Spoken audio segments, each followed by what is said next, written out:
one of the chapters is about resilience and dealing with setbacks. You've had a bunch of setbacks in your career with like injuries and things like that. And I know that, anyone listening to this or watching this will have also experienced major or minor setbacks in their life where they've maybe had a goal or a vision or a purpose to work towards, and then the universe has dropped a piano on them and like something bad has happened.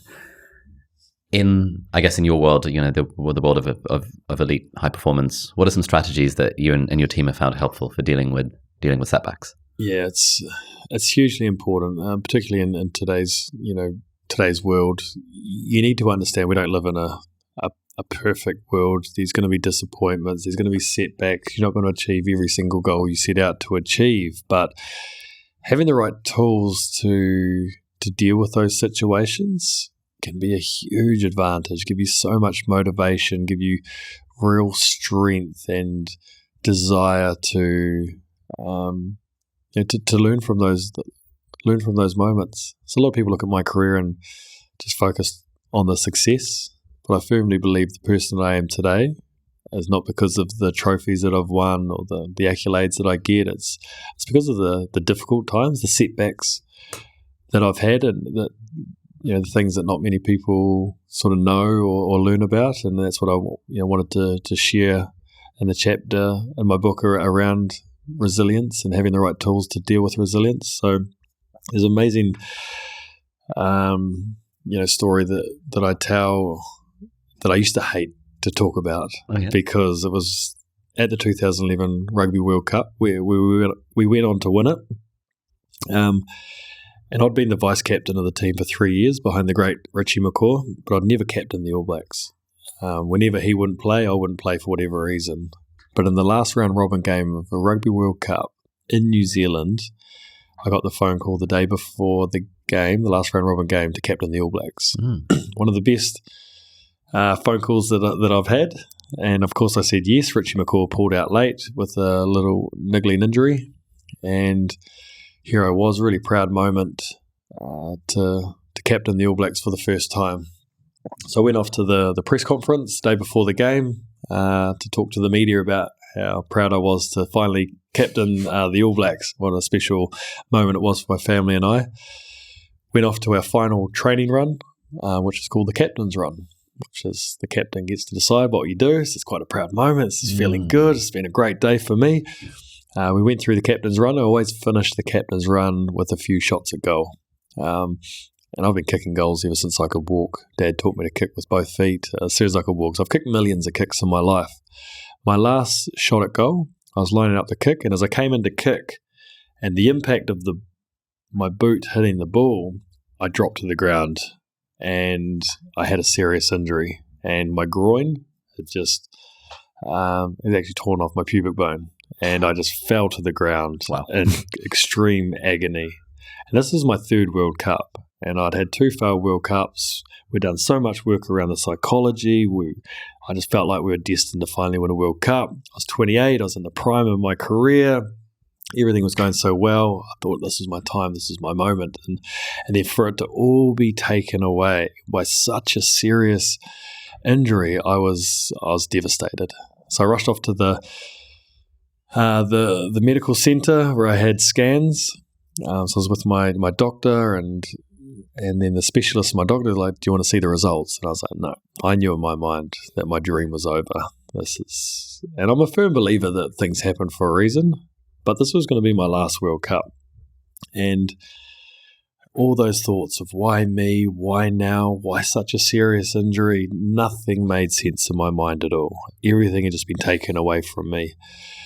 I jumped in the car to go back to the hotel, and halfway on the journey back to the hotel, hey Doc, is my World Cup dream over? And she's like, yes. And I just burst into tears. I cried all the way back to the hotel, went to my room. Players would come through, coaches would come through but they couldn't say anything. There's nothing that they could say could change this. And it was just like dead silence every time someone came in. It was nice to know that they were thinking of me and make the effort to come, and that helped. But I was distraught. So I was angry. I was sad. I was disappointed. All the emotions running through my body. And But then, after a couple of days, I was like, well, hold on. What does an All Black great do in situations like this? So my purpose really helped me through this setback. What does an All Black great do?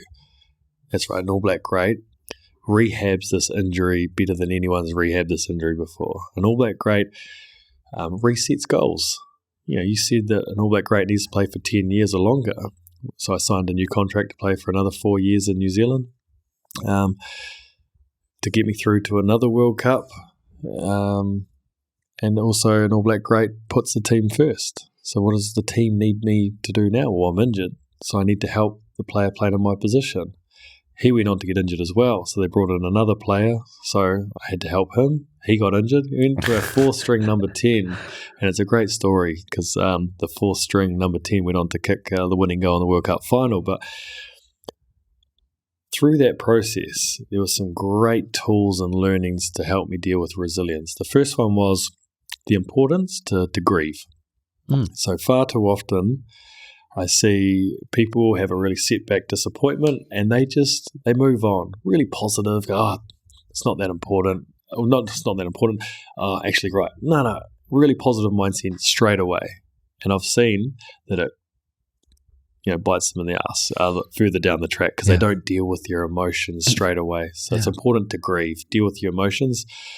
So much so that when I have an injury, my wife knows to stay away from me for 24 hours because I'm not a nice person to be around. I'm grumpy, I'm angry, I'm just processing it all. Yeah. But there needs to be, you need to flick the switch at some stage. So for me, it was 24 hours, and depending on the severity of the setback, it can be a little bit longer. But there's no point me moping around the hotel room for the next 2 weeks feeling sorry for myself. So I do that for 24 hours, I flick the switch. That's when I change my mindset into a positive one.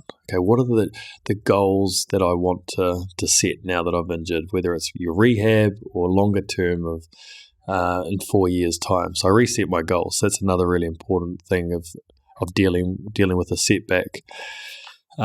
So that's really helped me, and I had this new motivation to bounce back from this injury. Yeah. 2012, I got named 12 months later, World Rugby Player of the Year. So I returned and had a fantastic year. 2015 Rugby World Cup was one of my sort of best Rugby World Cups that I ever played.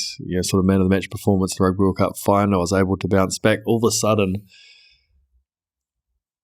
4 years earlier, when things weren't making any sense, they all made sense now. All those moments and setbacks were built up to make me a stronger, more motivated player in 2015. So I kind of sit across from you today knowing that, the person that I am today, a lot more sort of resilient and have the tools to help deal with resilience is because of those setbacks that I had through my career. Hey friends, thank you so much for watching. If you enjoyed this clip, then click here for the full unedited episode. And if you like that, then do please consider subscribing to the channel. It means a lot. Thank you so much and have a great day. Bye-bye.